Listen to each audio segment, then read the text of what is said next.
जंगल में गर्मी बढ़ रही थी। ऐसी गर्मी के मौसम में रानो चिड़िया और बंटी तोता तालाब से पानी पीने के लिए जा रहे थे। चिड़िया, कितनी तेज धूप है, मुझसे यह धूप अब बर्दाश्त नहीं हो रही। तभी आसमान से कबूतर नीचे आकर गिर जाता है। बंटी, ये तो कबूतर है। कबूतर भैया, आपको क्या हुआ? चिड़िया, मुझे बहुत प्यास लगी है, मगर अब मुझ में इतनी हिम्मत नहीं कि मैं उड़कर तालाब पर पानी पी सकूं। बंटी भैया, आप कबूतर को उठाने में मेरी मदद करो। फिर रानो चिड़िया और बंटी तोता कबूतर को उठाकर तालाब पर लेकर जाते हैं। उन तीनों ने तालाब से पानी पीकर अपनी प्यास बुझाई। तभी वहाँ पर बुलबुल आ जाती है। वो भी तालाब से पानी पीती है। तभी इन तीनों को देखकर बुलबुल रो पड़ती है। क्या हुआ बुलबुल बहन, तुम रो क्यों रही हो? चिड़िया बहन, मैं अपने बेटे के लिए दाना ढूंढने गई थी, लेकिन मैं जब वापस लौटी तो गर्मी और प्यास की वजह से मेरा बेटा मर चुका था।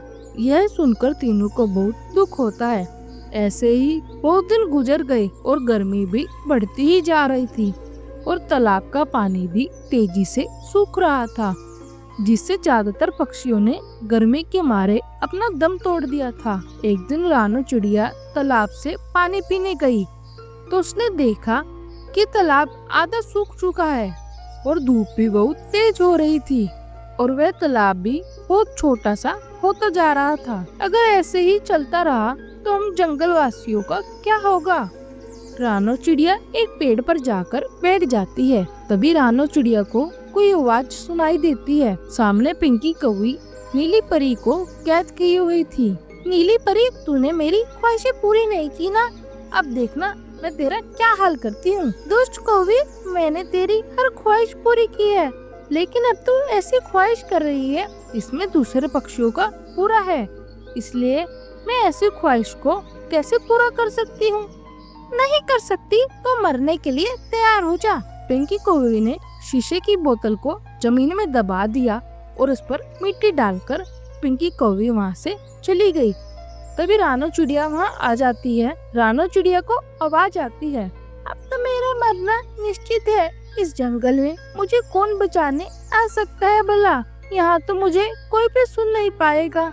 नीली परी, आप चिंता ना करें, मैं आपको बाहर निकाल लूंगी। ऐसे कहते हुए रानो चिड़िया मिट्टी को हटाती है और नीली परी को आजाद कर देती है। नीली परी बोतल से बाहर आ जाती है, पर लेकिन वह उड़ नहीं पाती। नीली परी जी, आप उड़ क्यों नहीं पा रही हो? चिड़िया, हर परी को जिंदा रहने के लिए हर 7 दिन में 3 चमेली के फूल खाने होते हैं और उस दुष्ट कौवी ने मुझे 6 दिनों से इस बोतल में कैद कर रखा है, इसलिए मैं कमजोर हो चुकी हूँ। ना ही मैं उड़ सकती और ना ही मेरा जादू काम करेगा। चिड़िया, अब तो मैं मरने वाली हूँ। नीली परी जी, मैं आपको कैसे बचा सकती हूँ? क्या मैं आपको वो फूल लाकर दे सकती हूँ? उस फूल को खाकर आप ठीक हो जाएंगी। हाँ चिड़िया, अगर शाम होने से पहले वो फूल ले आओगी तो मेरी जान बच जाएगी।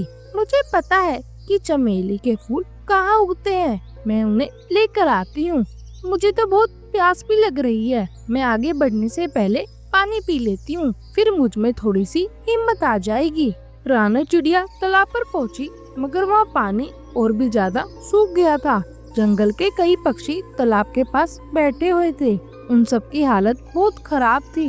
अरे कबूतर भैया, ये आप सबको क्या हो गया? चिड़िया, हम सबको बहुत प्यास लग रही है, मगर जितनी तेजी से यह तालाब का पानी सूख रहा है, हमने सोचा कि हम अपनी आखिरी सांस पर ही पानी पिएंगे, क्योंकि अगर हम ये पानी पी गए तो सभी जंगल के पक्षी प्यास से मर जाएंगे। मुझे भी यही लगता है कि हम सब मरने वाले हैं, लेकिन मैं मरते मरते किसी की जान जरूर बचाऊंगी। ये कहते हुए रानो चिड़िया बिना पानी पिए वहाँ से चली जाती है, क्योंकि वो चाहती थी कि उसकी वजह से तालाब का पानी खत्म ना हो।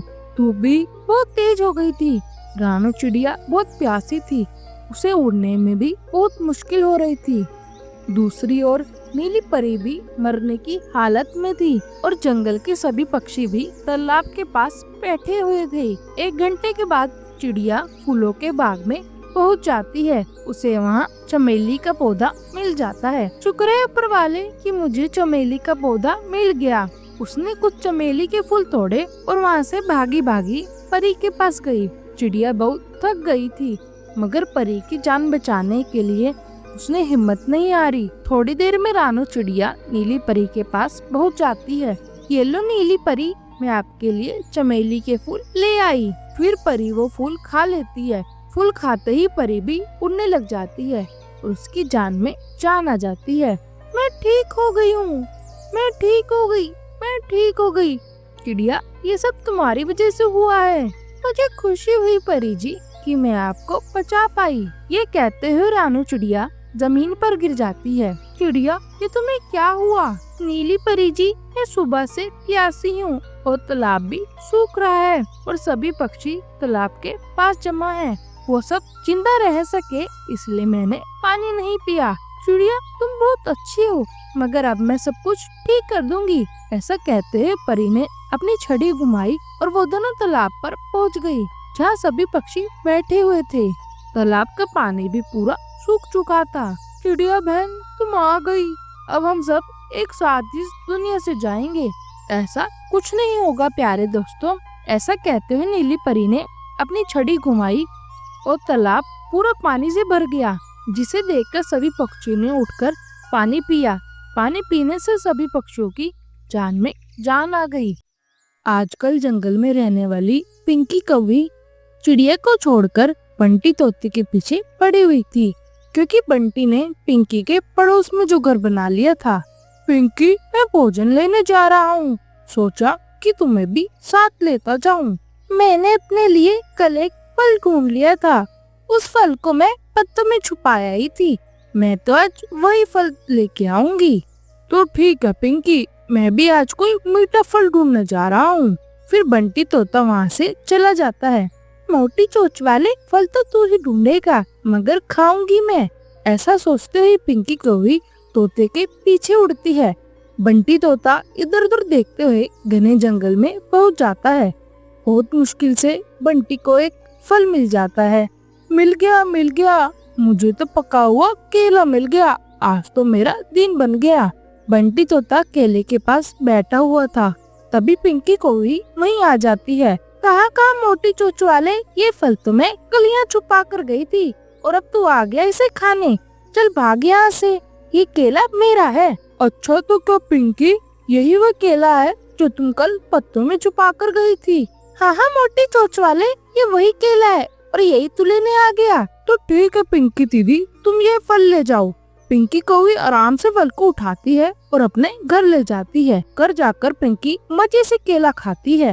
वो चिड़िया तो बहुत सियानी थी, ये तोता ठीक है मेरा पड़ोसी। पागल सा, जो कहती हूँ वही मान लेता है। अब तो मैं हर रोज तोते का भोजन ही चुरा लिया करूँगी। फिर दूसरे दिन बंटी तोता अपने घोंसले में पका हुआ अमरूद रखकर नदी से पानी पीने जाता है। पिंकी कौवी तोते को जाते हुए देख रही थी। चल पे पिंकी, ये मोटी चोंच वाला तो चला गया, अब इसका भोजन चुरा लेती हूँ। पिंकी कौवी अपने घर से निकलकर पिंकी कौवी तोते के घर जाकर अमरूद चुरा कर ले आती है। इसे तो मैं नमक मसाला लगाकर खाऊंगी और बहुत मजा आएगा खाने में। पिंकी कौवी अमरूद काट कर बड़े मजे से खा लेती है। लुट गया, मैं तो लुट गया मेरा अमरूद। आज फिर से मुझे सूखा दाना ही मिलेगा खाने को। कोई मेरा अमरूद चुरा कर ले गया। बंटी तोता भागा भागा अपने पड़ोसन के पास जाता है। पिंकी, तुमने किसी को मेरे घर तो नहीं जाते देखा? क्या हुआ बिट्टू, तुम्हारे घर तो कोई नहीं गया? मैं तो सुबह से घर के बाहर ही बैठी हूँ। मेरा अमरूद कोई चुरा कर ले गया है। बंटी, जरूर कोई चूहा होगा जो तुम्हारा अमरूद चुरा कर ले गया होगा।